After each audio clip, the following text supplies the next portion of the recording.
Good afternoon, happy holidays, Merry Christmas. Well, Hanukkah's already ended, and Festivus is, we don't wish anybody happy Festivus, it's just Festivus. But it is that time of year that I give you a Florida Politics 101 lesson. And your lesson today is on amendments. And it's over the outrage that some people are having over Amendment 4, which restores the rights of 1.4 to 1.5 million Floridians. That's a lot of air quotes even for me. And the fact that the governor is saying, whoa, slow down.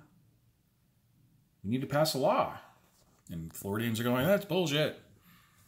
No, it's not. Florida, a little bit of 101, does not self-extract amendments.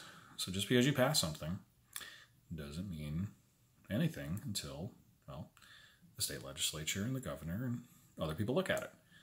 You may be saying, oh, they're just holding it back because they don't want brown people to vote. I've heard that as an explanation. It's like, no, there's some ambiguity.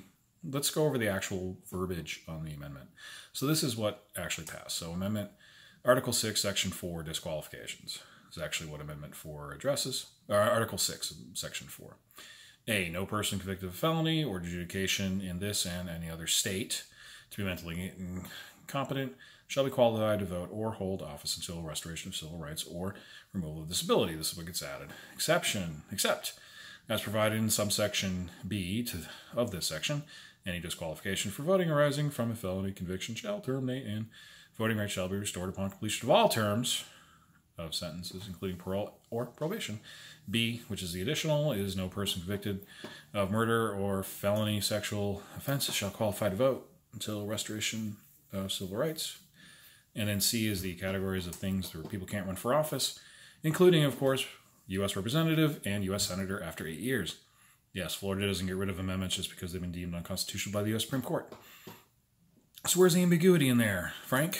Okay, well, let's look at the language there again.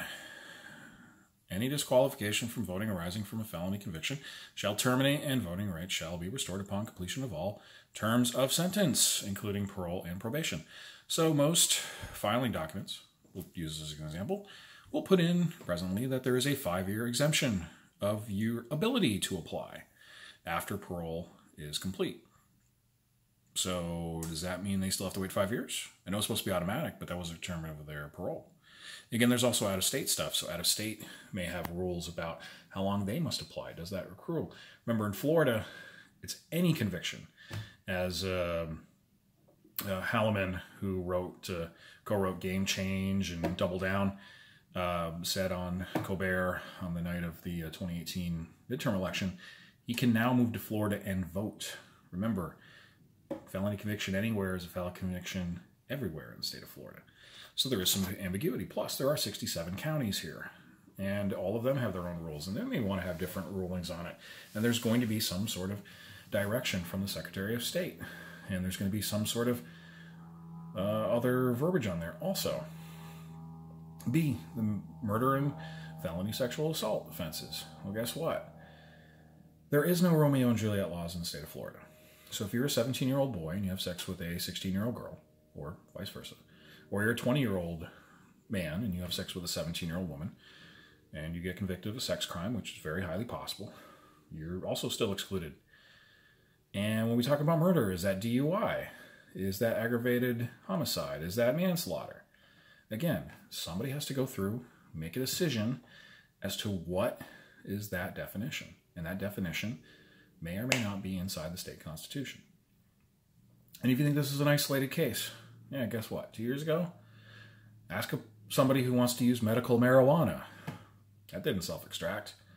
Ask people back in 2002 who voted for smoking bans inside restaurants. That didn't self-extract either. In fact, it went a lot farther than most people thought it was going to be. A lot of people thought that, well, if you had, 20% food, you were good. No, it came out to be, 80%, 20% food or more, you'd be good as long as it wasn't mostly food. In fact, it was the other way. Again, alcohol had to be over 80% of your sales, including in strip clubs. That's why strip clubs got rid of food in a lot of options. And they couldn't give out free food because that counted towards the 20%.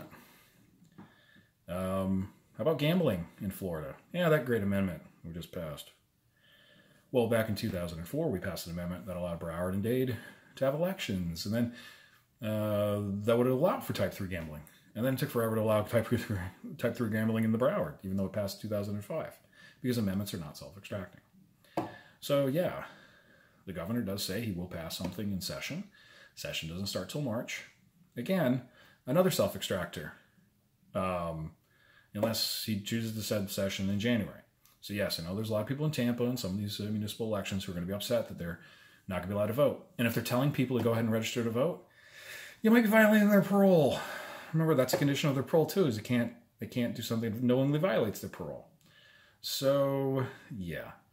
If you're registered, convicted felon, don't do anything until this thing self-extracts.